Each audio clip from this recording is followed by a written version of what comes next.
300 আসনে আমাদের প্রার্থী দিব এবং এককভাবে ইলেকশন করব। বিএনপি অথবা জামায়াত যে কারোর সাথে আমাদের জোট হতে পারে। বিচার সংস্কার এই বিষয়ে আমরা যদি সমাধান না হয় তাহলে কারোর সাথেই কোনো জোটে যাব না।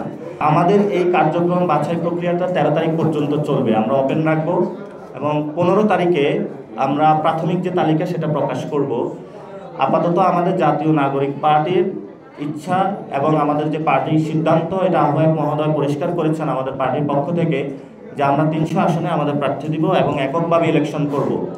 তবে একটি কথা থেকে যায়, যেহেতু বর্তমান পরিস্থিতিতে দেশ একটি সংকটকালীন মুহূর্তে রয়েছে, সেই জায়গাতে বিএনপি এবং জামায়াত ইসলাম যদি সংস্কার প্রক্রিয়াগুলো একটি জায়গাতে আসে এবং তারা যদি সংস্কারের ভবিষ্যতে বাস্তবায়ন করবে এ মর্মে প্রতিশ্রুতি দেয়, তাহলে বিএনপি অথবা জামায়াত যে কারোর সাথে আমাদের জোট হতে পারে। কিন্তু আমাদের এই যে প্রাথমিক যে শর্তটা রয়েছে বিচার সংস্কার, এই বিষয়ে আমরা যদি সমাধান না হয় তাহলে কারোর সাথেই কোনো জোটে যাব না।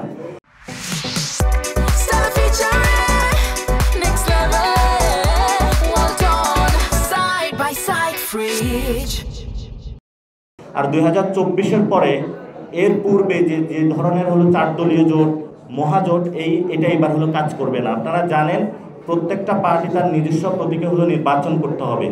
তো সেই জন্য হলো প্রতীক বিক্রির দিন শেষ। আবু সাঈদের বাংলাদেশে আর কারো আসলে প্রতীক বিক্রি করার সুযোগ নেই। এই জন্য অনেক নির্বাচনী দলের হলো মাথা গরম হয়ে গিয়েছে। আপনারা জানেন তারা এই আরপিওটা, যে সংস্কার প্রক্রিয়ার মধ্যে যে আরপিওটা এসেছে, তারা এটা পরিবর্তনের জন্য একটা প্রচেষ্টা চালিয়েছে, কিন্তু সেই প্রচেষ্টাটা তারা সফল হয় নাই। আবার তারা সরকারকে চাপ দিয়ে একটা ষড়যন্ত্রের মধ্য দিয়ে এটি পরিবর্তনের চেষ্টা চালাচ্ছে। এই জন্য আমরা যে ছোট ছোট পার্টিগুলো রয়েছে তাদের কাছেও আবেদন জানাবো যে আপনারা 1-2টা সিটের কাছে আপনাদের পুরো পার্টি অথবা জীবনের যে পরিশ্রম, জীবনের যে স্বপ্ন, সেটা বিক্রি করে দিবেন না। আমরা তো বহুদলীয় গণতন্ত্র চাই।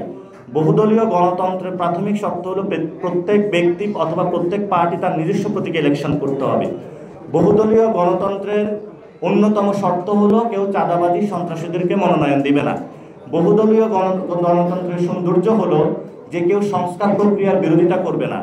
বহুদলীয় গণতন্ত্রের সৌন্দর্য হলো যে মাঠের মধ্যে গিয়ে কোনো মল্লযুদ্ধ করে জনগণকে ভোগান্তিতে দিবেন। আপনারা জানেন, আপনারা যখন এই অফিসে আসতেছিলেন, আজকে ঢাকার মধ্যে অনেক জ্যাম পড়েছে। কেন পড়েছে? গণভোট আগে হবে নাকি পরে হবে এটা নিয়ে পুরো বাংলাদেশে মিছিল মিটিং চলতেছে। আবারই আপনারা দেখেছেন আমি মেয়র হয়ে অফিসে বসে গিয়েছি, আমাকে দেয় না কেন, এটার জন্য পুরো ঢাকা হলো অচল করে দেওয়া হয়েছিল। এই ধরনের অচল ঢাকা বা বাংলাদেশ আমরা আর নতুন বাংলাদেশে দেখতে চাই না। এই জন্য সকল পলিটিক্যাল পার্টির প্রতি আমরা আহ্বান রাখবো যে আপনারা এই ধরনের রাস্তার যে ফাইটটা রয়েছে বা রাস্তার যুদ্ধটা বন্ধ করেন।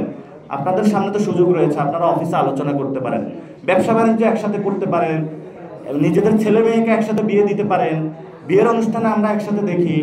তারপরে হলো নিজেদের যখন স্বার্থ সংশ্লিষ্ট কাজ থাকে সেখানে আপনারা একসাথে হতে পারেন। তাহলে রাষ্ট্রের যখন এই গুরুত্বপূর্ণ সম্পর্কটা আসে সেখানে আপনারা কেন একসাথে হতে পারেন না? এই জন্য তাদের হলো মন মানসিকতার পরিবর্তন করতে হবে।